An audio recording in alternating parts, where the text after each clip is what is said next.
नमस्कार, स्वागत है आपका कहानी पुस्तकालय में। आज हम आपके लिए लेकर आए हैं एक वीरता, पश्चाताप और सच्ची देशभक्ति से भरी प्रेरणादायक कहानी, जिसका नाम है विद्रोही शक्ति सिंह। इस कहानी के लेखक हैं विश्वंभर नाथ शर्मा कौशिक। तो आइए इस कहानी की ओर बढ़ते हैं। मान जाओ, तुम्हारे उपयुक्त ये काम न होगा। चुप रहो, तुम क्या जानो। इसमें वीरता नहीं है, अन्याय है। बहुत दिनों की धधकती हुई ज्वाला आज शांत होगी। शक्ति सिंह ने एक लंबी सांस फेंकते हुए स्त्री की ओर देखा। छी छी, कलंक लगेगा, अपराध होगा। अपमान का बदला लूंगा, प्रताप के गर्व को मिट्टी में मिला दूंगा। आज मैं विजयी होऊंगा। बड़ी दृढ़ता से कहकर शक्ति सिंह ने शिविर के द्वार पर से देखा। मुगल सेना के चतुर सिपाही अपने अपने घोड़ों की परीक्षा ले रहे थे। धूल उड़ रही थी। बड़े साहस से सब एक दूसरे में उत्साह भर रहे थे। निश्चय महाराणा की हार होगी। 22,000 राजपूतों को दिन भर में मुगल सेना काट कर सूखे डंठल की भांति गिरा देगी। साहस से शक्ति सिंह ने कहा। भाई पर क्रोध करके देशद्रोही बनोगे? कहते कहते उस राजपूत बाला की आंखों से चिंगारियां निकलने लगी। शक्ति सिंह अपराधी की नाई विचार करने लगा। जलन का उन्माद उसकी नस नस में दौड़ रहा था। प्रताप का प्राण लेकर ही छोड़ेगा, ऐसी प्रतिज्ञा थी। नादान दिल किसी तरह न मानेगा। उसे कौन समझा सकता था। रणभेरी बजी, कोलाहल मचा। मुगल सैनिक मैदान में एकत्रित होने लगे। पत्ता पत्ता लड़खड़ा उठा। बिजली की भांति तलवारें चमक रही थीं। उस दिन सब में उत्साह था। युद्ध के लिए भुजाएं फड़कने लगीं। शक्ति सिंह ने घोड़े की लगाम पकड़कर कहा, आज अंतिम निर्णय है, मरूंगा या मारकर ही लौटूंगा। शिविर के द्वार पर खड़ी मोहिनी अपने भविष्य की कल्पना कर रही थी। उसने बड़ी गंभीरता से कहा, ईश्वर सद्बुद्धि दे, यही प्रार्थना है। एक महत्वपूर्ण अभिमान के विध्वंस की तैयारी थी। प्रकृति कांप उठी। घोड़ों और हाथियों के चीत्कार से आकाश थरथरा उठा। बरसाती हवा के थपेड़ों से जंगल के वृक्ष रण रण करते हुए झूम रहे थे। पशु पक्षी भय से ग्रस्त होकर आश्रय ढूंढने लगे। बड़ा विकट समय था। उस भयानक मैदान में राजपूत सेना मोर्चाबंदी कर रही थी। हल्दी घाटी की ऊंची चोटियों पर भील लोग धनुष चढ़ाए उन्मत्त के समान खड़े थे। महाराणा की जय शैलमाला से टकराती हुई ध्वनि मुगल सेनाओं में घुस पड़ी। युद्ध आरंभ हुआ। भैरवी रणचंडी ने प्रलय का राग छेड़ा। मनुष्य हिंस्त्र जंतुओं की भांति अपने अपने लक्ष्य पर टूट पड़े। सैनिकों के निडर घोड़े हवा में उड़ने लगे। तलवारें बजने लगीं। पर्वतों के शिखरों पर विषैले बाण मुगल सेना पर बरसने लगे। सूखी हल्दी घाटी में रक्त की धारा बहने लगी। महाराणा आगे बढ़े। शत्रु सेना का व्यूह टूटकर तितर बितर हो गया। दोनों ओर के सैनिक कट कट कर गिरने लगे।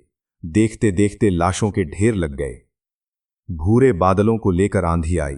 सलीम के सैनिकों को बचने का अवकाश मिला। मुगलों की सेना में नया उत्साह भर गया। तोप के गोले उथल पुथल करने लगे। धाएं धाएं बंदूक से निकलती हुई गोलियां दौड़ रही थीं। ओह, जीवन कितना सस्ता हो गया था। महाराणा शत्रु सेना में सिंह की भांति उन्मत्त होकर घूम रहे थे। जान की बाजी लगी थी। सब तरफ से घिरे थे। हमला हो रहा था। प्राण संकट में पड़े थे। बचना कठिन था। 7 बार घायल होने पर भी पैर उखड़े नहीं। मेवाड़ का सौभाग्य इतना दुर्बल नहीं था। मान सिंह की कुमंत्रणा सिद्ध होने वाली थी। ऐसे आपत्ति काल में वो वीर सरदार सेना सहित वहां कैसे आया? आश्चर्य से महाराणा ने उसकी ओर देखा। वीर मन्ना जी ने उनके मस्तक से मेवाड़ के राज चिन्ह को उतारकर स्वयं धारण कर लिया। राणा आश्चर्य और क्रोध से पूछा, ये क्या? आज मरने के समय एक बार राज चिन्ह धारण करने की बड़ी इच्छा हुई है, हंसकर मन्ना जी ने कहा। राणा ने उस उन्मादपूर्ण हंसी में अटल धैर्य देखा। मुगलों की सेना में से शक्ति सिंह इस चातुरी को समझ गया। उसने देखा घायल प्रताप रण क्षेत्र से जीते जागते जा रहे हैं और वीर मन्ना जी को प्रताप समझकर मुगल उधर ही टूट पड़े हैं। उसी समय 2 मुगल सरदारों के साथ महाराणा के पीछे पीछे शक्ति सिंह ने अपना घोड़ा छोड़ दिया। खेल समाप्त हो रहा था। स्वतंत्रता की बलिवेदी पर सन्नाटा छा गया था। जन्मभूमि के चरणों पर मर मिटने वाले वीरों ने अपने को उत्सर्ग कर दिया था। 22,000 राजपूत वीरों में से केवल 8,000 बच गए थे। विद्रोही शक्ति सिंह चुपचाप सोचता हुआ अपने घोड़े पर चढ़ा चला जा रहा था। मार्ग में शव पड़े थे, कहीं भुजाएं शरीर से अलग पड़ी थीं, कहीं धड़ कटा हुआ था, कहीं खून से लथपथ मस्तक भूमि पर गिरा हुआ था। कैसा परिवर्तन है! 2 घड़ियों में हंसते बोलते और लड़ते हुए जीवित पुतले कहाँ चले गए? ऐसे निरीह जीवन पर इतना गर्व! शक्ति सिंह की आंखें ग्लानि से छलछला पड़ी। ये सब भी राजपूत थे, मेरी ही जाति के खून थे। हाय रे मैं, मेरा प्रतिशोध पूरा हुआ। क्या सचमुच पूरा हुआ? नहीं, ये प्रतिशोध नहीं था। अधम शक्ति, तेरे चिरकाल के लिए पैशाचिक आयोजन था। तू भूला, पागल, तू प्रताप से बदला लेना चाहता था। उस प्रताप से जो अपनी स्वर्गादपि गरियसी जननी जन्मभूमि की मर्यादा बचाने चला था। वो जन्मभूमि जिसके अन्न जल से तेरी नस भी फूली फली है। अब भी माँ किस मर्यादा का ध्यान कर। सहसा धाएं धाएं गोलियों का शब्द हुआ। चौंक कर शक्ति सिंह ने देखा, दोनों मुगल सरदार प्रताप का पीछा कर रहे थे। महाराणा का घोड़ा लस्त पस्त होकर झूमता हुआ गिर रहा था। अब भी समय है। शक्ति सिंह के हृदय में भाई की ममता उमड़ पड़ी। एक आवाज हुई, रुको। दूसरे चरण शक्ति सिंह की बंदूक छूटी। पलक मारते दोनों मुगल सरदार जहां के तहां ढेर हो गए। महाराणा ने क्रोध से आंख चढ़ाकर देखा। वे आंखें पूछ रही थीं, क्या मेरे प्राण पाकर निहाल हो जाओगे? इतने राजपूतों के खून से तुम्हारी हिंसा तृप्त नहीं हुई? किंतु ये क्या? शक्ति सिंह तो महाराणा के सामने नतमस्तक खड़ा था। वह बच्चों की तरह फूट फूट कर रो रहा था। शक्ति सिंह ने कहा, नाथ, सेवक अज्ञान में भूल गया था।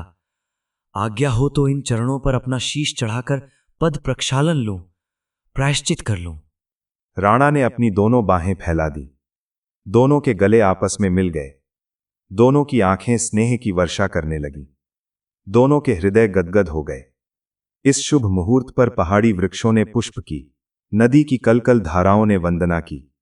प्रताप ने उस डबडबाई हुई आंखों से ही देखा। उनका चिर सहचर, प्यारा चेतक दम तोड़ रहा है। सामने ही शक्ति सिंह का घोड़ा तैयार है। शक्ति सिंह ने कहा, भैया, अब आप विलंब ना करें, घोड़ा तैयार है। राणा शक्ति सिंह के घोड़े पर सवार होकर उस दुर्लभ मार्ग को पार करते हुए निकल गए। श्रावण का महीना था। दिन भर की मारकाट के पश्चात रात्रि बड़ी सुनसान हो गई थी। शिविरों में से महिलाओं के रोदन की करुण ध्वनि हृदय को हिला देती थी। हजारों सुहागिनों के सुहाग उजड़ गए थे। उन्हें ढाढ़स बंधाने वाला न था तो केवल हाहाकार, चीत्कार, कष्टों का अनंत पारावार। शक्ति सिंह अभी तक अपने शिविर में नहीं लौटा था। उसकी पत्नी भी प्रतीक्षा में विकल थी। उसके हृदय में जीवन की आशा निराशा क्षण क्षण उठती गिरती थी। अंधेरी रात में काले बादल आकाश में छा गए थे। एकाएक उस शिविर में शक्ति सिंह ने प्रवेश किया। पत्नी ने कौतूहल से देखा। उसके कपड़े खून से तर थे। प्रिय नाथ, तुम्हारी मनोकामना पूर्ण हुई। मैं प्रताप के सामने परास्त हो गया। तो दोस्तों, ये थी कहानी विद्रोही शक्ति सिंह। अगर आपको ये कहानी पसंद आई हो तो वीडियो को लाइक करें, चैनल को सब्सक्राइब करें और अपने दोस्तों के साथ जरूर शेयर करें। हम मिलेंगे एक नई कहानी के साथ। तब तक के लिए धन्यवाद।